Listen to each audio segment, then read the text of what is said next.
Hello students, in last class we discussed about the ionic bond formation and covalent bond formation using the Lewis-Langmuir theory. Today we will continue the same topic, characteristics of covalent bond. Characteristics of covalent bond. Covalent bond. As we know, a covalent bond is formed due to sharing of electrons between two atoms. If a bond is formed, how can we distinguish one bond from another bond? So first characteristic is bond length.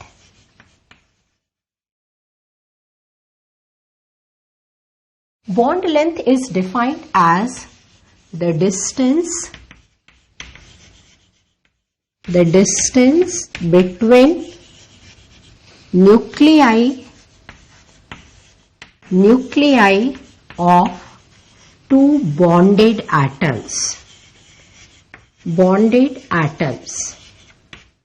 The distance between nuclei of two bonded atoms is known as bond length. दो atom electron की sharing के through attached हो गए.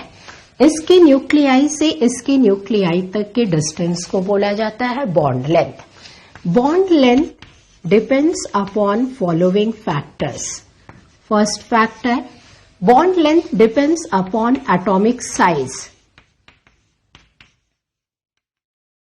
All covalent bonds are not of equal length. Bond length differ if the size of atom differ. Example, fluorine, chlorine, bromine. अब देखिए इस group के एक ही ग्रुप के कंपाउंड है, एक ही ग्रुप के एलिमेंट है, fluorine, chlorine and bromine. Fluorine का फॉर्मेशन हो रहा है जब फ्लोरीन के दो एटम आपस में ज्वाइंट होकर सिंगल बॉन्ड का फॉर्मेशन कर रहे हैं. क्लोरीन का साइज फ्लोरीन से बड़ा है तो इसको हम इस तरह से रिप्रेजेंट करेंगे, a molecule of chlorine. Bromine का साइज क्लोरीन से भी बड़ा है, बॉन्ड फॉर्मेशन यहां हो गई. अब आप देखिए एटम का साइज जितना बड़ा होगा उसके लिए बॉन्ड लेंथ की वैल्यू भी उतनी ही ज्यादा होगी. तो हम ये कह सकते हैं larger the size of atom higher will be the bond length. Second factor, bond length also depends upon bond multiplicity. Bond multiplicity. Multiplicity is the number of bonds between two atoms. Whether two atoms are attached through a single bond or they are attached through a double bond or triple bond. For example, there are some compounds in which both the carbon atoms are attached through single bond. In other compound, carbon-carbon double bond is possible. As we know, in alkynes there is carbon-carbon triple bond. तो देखिए यहाँ पर दो carbon atom के बीच में bonding हो रही. Both the carbon atoms are of equal size. इनके साइज में कोई डिफरेंस नहीं है, लेकिन यहाँ सिंगल बॉन्ड है, डबल बॉन्ड है, ट्रिपल बॉन्ड है. So here bond multiplicity is 1, bond multiplicity is 2, bond multiplicity is 3. Bond multiplicity जितनी ज्यादा होगी उस समय बॉन्ड लेंथ की वैल्यू उतनी ही कम हो जाएगी. तो जब बॉन्ड लेंथ को कंपेयर करना है, this bond length is inversely related to the bond multiplicity. Another characteristic feature of covalent molecule is bond energy, also known as bond dissociation energy. Bond energy. Bond energy is defined as energy required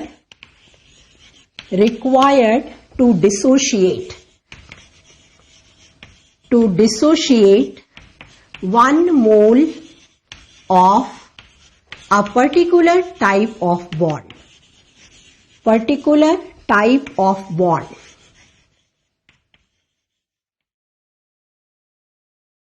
Particular type of bond, it means it may be single bond, it may be double bond, it may be triple bond. Say example of some diatomic molecule. First one is hydrogen molecule. As we know, two atoms of hydrogens attached through a single bond. अब यदि इस single bond को break कर दे तो hydrogen के दो atom separate हो जाएंगे. एंड इस रिएक्शन के करस्पॉन्डिंग जितनी हीट एनर्जी की जरूरत है उस हीट एनर्जी को बोलते हैं bond energy. If it is oxygen molecule, oxygen के 2 एटम डबल बॉन्ड के थ्रू अटैच्ड है, हमने उस डबल बॉन्ड को ब्रेक कर दिया, ऑक्सीजन के 2 एटम सेपरेट हो गए एंड सेपरेशन के लिए जितनी एनर्जी की जरूरत पड़ेगी that is again bond energy. Bond energy also depends upon so many factors. Bond energy depends upon atomic size,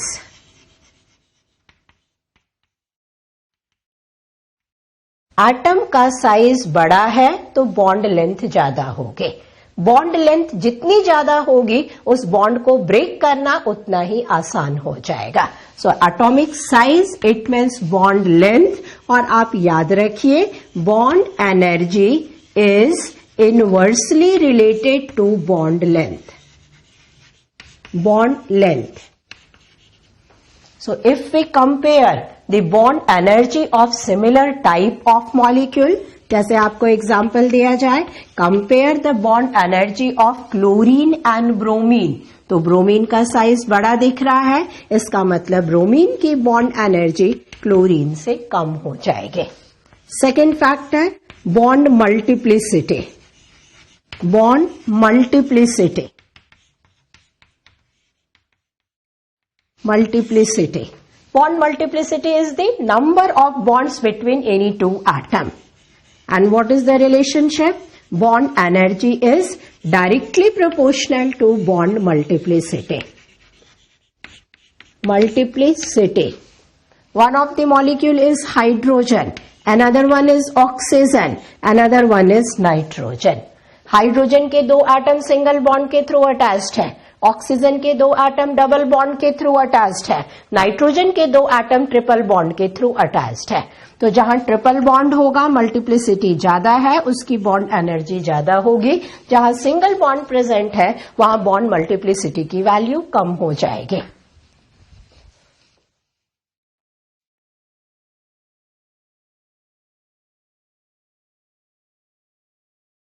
In case of polyatomic molecules, instead of bond energy, we use the term average bond energy. Bond energy. Now, example of polyatomic molecule is H2O, water. Water का structure कैसा होगा? Oxygen, एक hydrogen, दूसरा hydrogen. So in case of water molecule there is 2 OH bond और इन दोनों bond को break करना है। Bond energy is defined as the energy required to dissociate 1 mole of particular type of bond. But polyatomic molecule के case में bond energy measure करना little bit complicated होता है। Why it is complicated? Say the bond dissociation takes place in 2 different steps. First step हमने इस bond को cleave कर दिया, बॉन्ड को क्लीव करने में जितनी एनर्जी कंज्यूम हुई that is first bond energy. Second step अब बचा O बॉन्ड, इस बॉन्ड को क्लीव कर दिया, the energy required to this dissociate this bond is second bond energy. और ओवरऑल हम बोले H2O के दोनों बॉन्ड को ब्रेक कर दे तो हाइड्रोजन के 2 एटम बनेंगे, ऑक्सीजन का 1 एटम बन जाएगा। Energy corresponding to this reaction is known as delta H dissociation energy. The energy required to dissociate 1 mole of molecule completely, that is known as delta H dissociation energy. इसी dissociation energy की help से हम लोग calculate कर लेंगे average bond energy. Average bond energy निकालने के लिए फर्स्ट वैल्यू, फर्स्ट बॉन्ड को ब्रेक करने में जितनी एनर्जी कंज्यूम हुई, सेकेंड बॉन्ड को ब्रेक करने में जितनी एनर्जी कंज्यूम हुई, दोनों को ऐड कर लिया और उनकी एवरेज वैल्यू निकाल ली। तो in case of polyatomic molecule, the better term is average bond energy, while in diatomic molecule, we can use the simple term bond energy or bond dissociation energy. Third characteristic feature of a covalent molecule is its shape. it has been observed that covalent molecules are having definite shape. It means we can say that covalent bond is directional in nature. Covalent bond is directional in nature. Directional in nature. Ionic compound का कोई definite shape नहीं होता, लेकिन covalent molecule के different shape देखे गए हैं. कुछ एग्जाम्पल देखिए. This is beryllium 2 chlorine atom BeCl2. This molecule is linear molecule. Now this is linear. It means the bond angle is 180 degree. तो इस मॉलिक्यूल का एक डेफिनेट शेप है क्योंकि ये दो बॉन्ड एक फिक्स एंगल पर प्रेजेंट है and that is 180 degree. So other characteristic property of covalent bond is its bond angle. See one more example. This is BeCl3 boron trichloride. Boron trichloride में इन दो बॉन्ड के बीच में जो angle बनता है that is 120 degree. Due to this bond angle, shape of molecule becomes trigonal. हम ऐसा नहीं कह सकते हैं कि जितने भी कोवेलेंट मॉलिक्यूल्स होंगे उन सबका एक जैसा शेप होगा. Covalent molecules are having different bond angle due to which they are having different shape.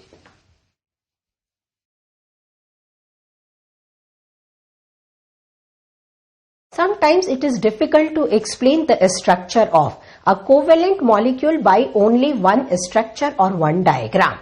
In that case, we use the another concept known as resonance. Resonance. What is resonance? Resonance को समझने के लिए इस एक example को consider करते हैं. That is structure of ozone molecule. If we consider the Lewis dot structure of ozone molecule, this is central atom oxygen having 6 electron surrounded by 2 other oxygen atom. Again 6 valence electron. Here it is 6 valence electron. Lewis dot structure में हमने ये पढ़ा था कि bonding का purpose होता है octet को कंप्लीट करना. और ऑक्सीजन के 3 एटम ओजोन मॉलिक्यूल के फॉर्मेशन के समय 2 ऑक्सीजन एटम इलेक्ट्रॉन की म्यूचुअल शेयरिंग करते हैं, जबकि ये 2 ऑक्सीजन एटम कोऑर्डिनेट बॉन्ड के थ्रू अटैच्ड हो जाते हैं. डबल बॉन्ड का फॉर्मेशन भी हो रहा है, सिंगल बॉन्ड का फॉर्मेशन भी हो रहा है. It means if we consider that this one is as the structure of ozone molecule, तो हमें क्या पॉसिबल वैल्यूज मिलनी चाहिए? 2 ऑक्सीजन सिंगल बॉन्ड के थ्रू अटैच्ड है तो 2 तरह की बॉन्ड लेंथ मिलनी चाहिए. Single bond length 121 picometre and 2 oxygen जो डबल बॉन्ड के थ्रू अटैच्ड है इनके लिए बॉन्ड लेंथ होनी चाहिए 148 picometre. It means in such type of molecule 2 different type of bond length should be observe. अब देखिए स्ट्रक्चर को एक बार हमने इस तरह से रिप्रेजेंट किया, but since both the oxygen atoms are identical so we may assume another possibility. These 2 oxygen atoms are attached through double bond and this oxygen atom is attached through coordinate bond. तो ozone molecule का एक structure ऐसा भी हो सकता है, एक structure ऐसा भी हो सकता है. लेकिन इन दो में से किसी भी स्ट्रक्चर को हम कंसीडर करें तो 2 तरह की बॉन्ड लेंथ मिलनी चाहिए. लेकिन जब एक्सरे पास की जाती है ओजोन मॉलिक्यूल पर और उसके बॉन्ड लेंथ की वैल्यू मेजर की गई तो उसके बॉन्ड लेंथ की वैल्यू न तो 121 पिकोमीटर होती है nor it is 148 picometre. Actually, the observed bond length in case of ozone molecule is both the bond lengths are equal and this value is 128 picometer. यहां जो बॉन्ड लेंथ मेजर की गई वो भी 128 पिकोमीटर की है. इट मीन्स हम ऐसा नहीं कह सकते हैं कि एक बॉन्ड सिंगल बॉन्ड है और दूसरी बॉन्ड डबल बॉन्ड है. इनफैक्ट यहां जो बॉन्ड लेंथ की वैल्यू आ रही है that is intermediate of these 2 values. So we can explain this by using the concept of resonance. Resonance states that these bonds are not having a fixed position. Actually, single bond, one of the atom or one of the bond is having fixed position, but another bond is distributed between the three atoms. जैसे यहाँ पर देखिए, इन दो structure का intermediate बना दिया हमने, तो ये मान के चल रहे हैं कि एक सिंगल बॉन्ड तो यहाँ एग्जिस्ट कर रही है, but the position of this another bond which is called pi bond, the position of pi bond is not fixed. Pi bond may be here, pi bond may be here. तो ऐसे कोई भी structure जिनको single diagram से represent नहीं किया जा सकता है, उस फिनोमेना को समझने के लिए another concept is used that is known as resonance. So using Lewis and Langmuir theory, we explain the formation of single bond, double bond and triple bond, simple molecule, polyatomic molecule. Now we will see another type of bond known as polar bond and non-polar bond. Polar and non-polar covalent bond.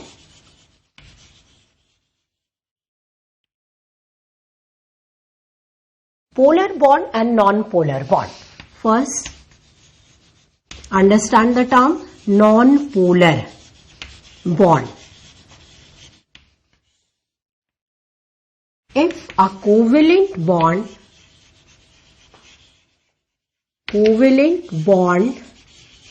is formed between similar atoms,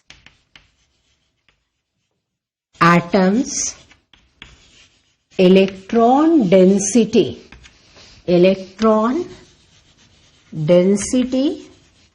is equally distributed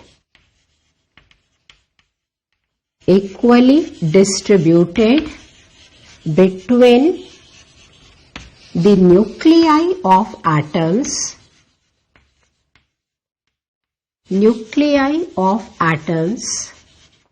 and such a bond is termed as non-polar bond. Suppose it is hydrogen molecule. Hydrogen molecule, it means a covalent bond is formed between similar hydrogen atom. Now both the atoms are participating equally in bond formation. Both the atoms are having same electronegativity. तो electron sharing से जो bond pair बना, ये bond pair इन दोनों atom के बिल्कुल बीच में present रहेगा. Such type of bond is known as non-polar bond. Polar bond.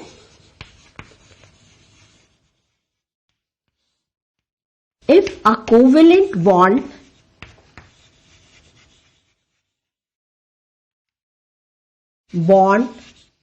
is formed between dissimilar atoms,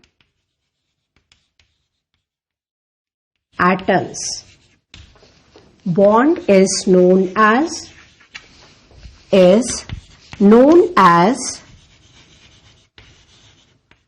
non-polar covalent bond.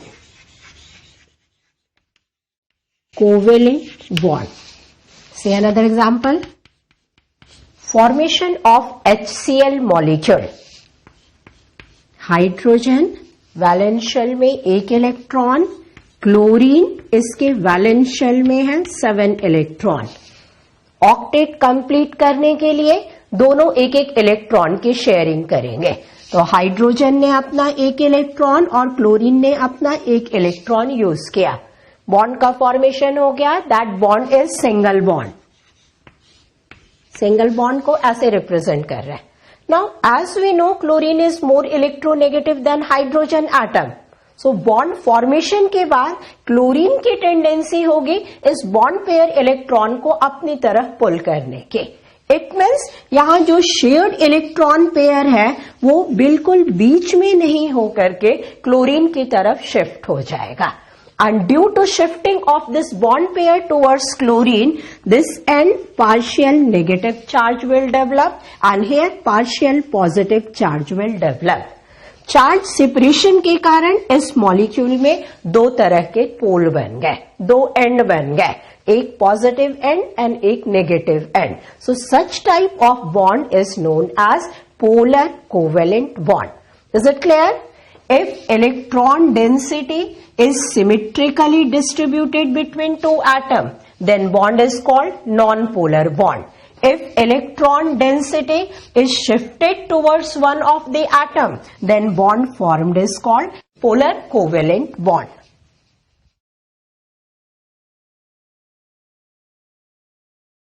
This bond polarity is a vector quantity. तो इस bond polarity को हम arrow से represent करते हैं. Arrow का head उस atom की तरफ होना चाहिए which is more electronegative and tail towards that atom which is less electronegativity. Bond polarity is expressed, bond polarity is measured in terms of dipole moment and dipole moment को हम mu से represent करते हैं. This dipole moment is the product of charge and distance. Charge and distance. अब charge का मतलब क्या हुआ? पॉजिटिव नेगेटिव चार्ज जो डेवलप हुआ वो एक्चुअल इलेक्ट्रॉनिक चार्ज है और it is fraction of electronic charge present on the atom. Distance का मतलब होता है बॉन्ड लेंथ. तो हमारे पास ये दो इंफॉर्मेशन हो कि दो एटम का चार्ज सेपरेशन कितना है और दो एटम के बीच में डिस्टेंस कितना है, तो हम इस पोलर बॉन्ड के डाइपोल मोमेंट को कैलकुलेट कर सकते हैं. Mostly electronic charge is expressed. Electronic charge when expressed in electrostatic unit, इसकी वैल्यू होती है 4.8 into 10 raised to power minus 10 ESU. ESU is electrostatic unit. तो इलेक्ट्रॉन पर कितना चार्ज है in terms of electrostatic unit, उसकी न्यूमेरल वैल्यू ये होगी. Bond lengths are mostly express in angstrom unit. Suppose यहां जो हमने बॉन्ड लेंथ लिया है that is 1 angstrom. This is minimum bond length. 1 angstrom को भी हमने सीजीएस यूनिट में कन्वर्ट कर लिया. This is 10 raised to power minus 8 centimetre. तो इस पोलर बॉन्ड के डाइपोल मोमेंट की वैल्यू क्या होगी कैलकुलेट कर सकते हैं. इलेक्ट्रॉनिक चार्ज की न्यूमेरल वैल्यू आ गई 4.8 into 10 raised to power minus 10 ESU. If distance is 1 angstrom, then numeral value 10 raised to power 8 minus 8 centimeter. Or this is equal to 4.8 into 10 raised to power minus 18 ESU centimeter. This numeral value is considered as 1 debye. इसको हम बोलते हैं 10 raised to power minus 18 is taken as 1 debye. तो यहां ध्यान रखिए dipole moment की unit होती है debye and 1 debye is equal to 10 raised to power minus 18 ESU centimetre. तो यहां डाइपोल मोमेंट की वैल्यू क्या आ गई 4.8 debye. If CGS unit use कर रहे हैं तो चार्ज ईएसयू में लेंगे. इफ हम एसआई यूनिट यूज कर रहे हैं तो इलेक्ट्रॉन का चार्ज कूलम में लेंगे एंड बॉन्ड लेंथ की वैल्यू सेंटीमीटर की जगह मीटर में ली जाएगी. बट अप्लाई बिल्कुल इसी तरह से करेंगे और वहां जो डाइपोल मोमेंट की वैल्यू कैलकुलेट हो जाएगी that will be in coulombs metre. तो इस फॉर्मूला से किसी भी पोलर कोवेलेंट बॉन्ड के डाइपोल मोमेंट को कैलकुलेट किया जा सकता है. Dipole moment of a molecule. Dipole moment of a molecule